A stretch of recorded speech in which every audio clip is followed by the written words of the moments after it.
लोकसभा निवडणुकीच्या पार्श्वभूमीवर राजकीय हालचालींना वेग आला। दुसऱ्या टप्प्यातील उमेदवारी अर्ज भरण्यासाठी उद्या अखेरचा दिवस आहे। एक दिवस आधी शिवसेनेने हिंगोली आणि यवतमाळ वाशिम लोकसभा मतदारसंघातील उमेदवारांची घोषणा केली आहे। दोन्ही मतदारसंघात शिवसेनेने नवीन उमेदवार दिलेत। हिंगोलीत बाबूराव कदम कोहळीकर तर यवतमाळ वाशिम मतदारसंघातून राजश्री हेमंत पाटील यांना उमेदवारी जाहीर करण्यात आलेली आहे।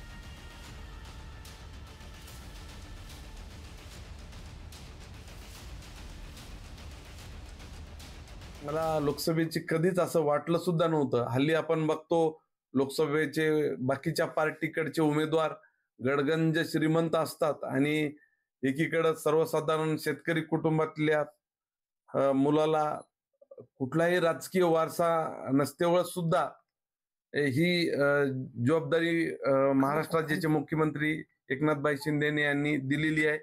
मी निश्चितच पार पाडेल। तर हिंगोली आणि यवतमाळ वाशिम लोकसभा मतदारसंघात शिवसेनेने नवीन उमेदवार दिलेत। हिंगोलीमध्ये विद्यमान खासदार हेमंत पाटील तर यवतमाळमधून विद्यमान खासदार भावना गवळी आग्रही होत्या, मात्र दोन्ही विद्यमान खासदारांचं तिकीट कापलंय।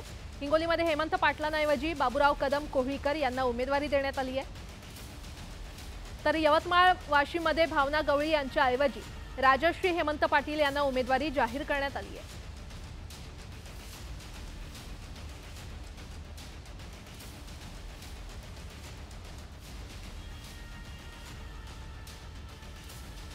हिंगोलीमध्ये बाबूराव कदम कोहळीकर आणि हे शिवसेनेचे उमेदवार आहेत, तर शिवसेना उद्धव बाळासाहेब ठाकरे गटाचे नागेश पाटील आष्टीकर यांच्यामध्ये ही लढत होणार आहे।